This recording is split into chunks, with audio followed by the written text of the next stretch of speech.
Good?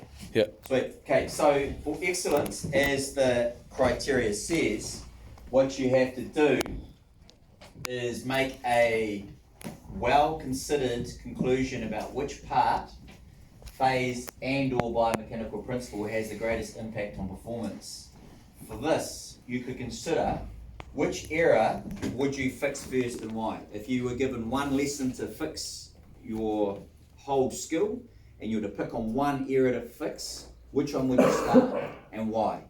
So what that means is, why means biomechanically, why is that going to be an advantage? I think there's a person in here who didn't flex their knees enough, and to make up for that, I think it's you, Corey.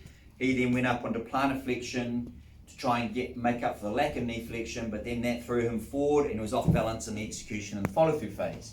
So to me, that suggests perhaps that was the area you'd attack, and he would use biomechanics to explain why he would attack it that way.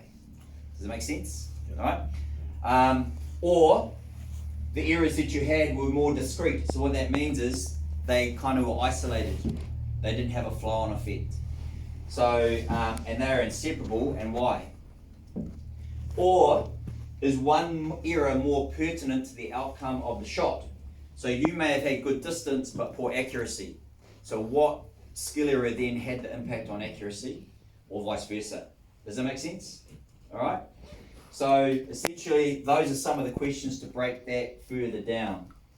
You could identify these things in part 2, or you could do it in part 3. It's up to you. All right. Any questions on that before I move on? Okay, cool.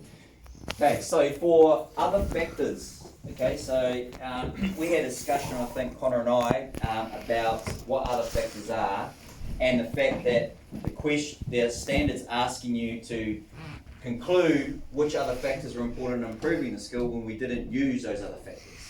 So this is where you've got to think back to level 2 and think about the vortex. What are some of the things you used to improve your vortex through last year, and how might they be important in this skill improvement if you were given, say, 6 sessions to improve your basketball jump shot? All right. For this part here, you have to draw to the conclusions about the factors that affect the person's ability to improve the performance of the skill. You could actually consider whether or not biomechanical analysis is needed. Okay. If it is, at what phase of learning is it most important and why? Phase of learning, there is in files. If you think, what the hell is that, or I can't quite remember what that is. There's a cognitive phase, which is the beginner, associative, which is your kind of intermediate, autonomous, which is kind of your expert. And each different phase has different needs to get you through that phase. And a skill improvement program is trying to move you from cognitive, if you're a beginner, through to autonomous as quickly as you can. So biomechanical analysis and things might come into play at different times, right? If it isn't needed, so if biomechanical analysis isn't needed, or if it isn't important, why? Okay, so you might consider things like, it's great doing a biomechanical analysis, but actually how do we learn a skill or improve a skill? What sort of things might we have to do? Give me some feedback. Corey? Like repetition. Yeah, good. So I might need to go and physically practice it versus biomechanically analysing it. And then you might talk to me about, I think I need to do mass practice. And you talk to me about why mass practice might be good for that. Okay? Sorry, so we're just doing a video, so I just got to keep rolling. How do we use feedback? Okay, so we all use feedback. How did we use feedback? What did we do? What was the first thing we did? Pardon? We took photos or we took a video. All right? That's visual feedback. How important to you was this and why? And think about your phase of learning with your non-dominant hand. When you're a cognitive learner, you need feedback. That's one of the main things, and it needs to be detailed and immediate. So that could be a factor you could discuss as being as important or more important than biomechanics. Okay? Or you could say, if I didn't do the biomechanical analysis, I never would have done the visual feedback, so they kind of go hand in hand. So you can start being creative with it.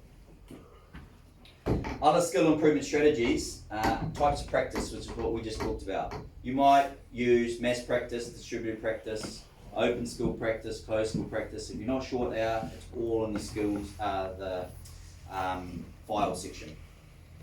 And then the last one here, you might consider, which we're quite blessed with, is have we got availability of expertise in the school that we could have used, or you could use, to improve your skill that would either augment or be better than biomechanical analysis, i.e. professional coach or coaches.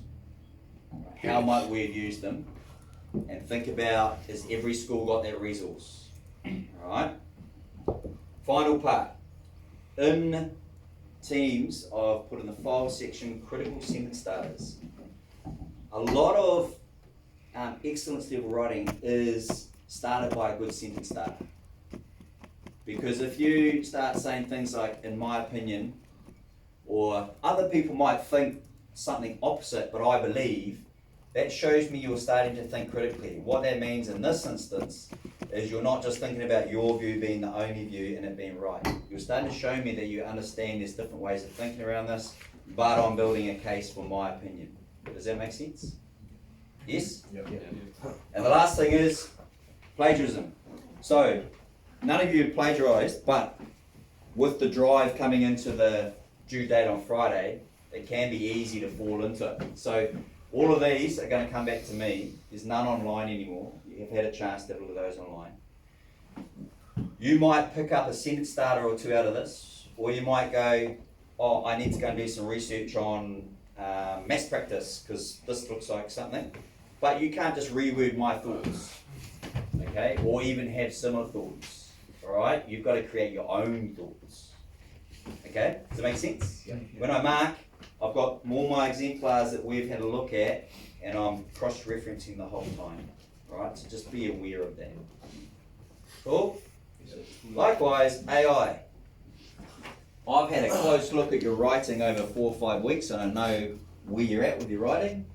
If all of a sudden I get this really complex, beautiful piece of writing, I'll put it through a database, and it'll show up whether it's AI, right? So please don't do that. Any questions on video?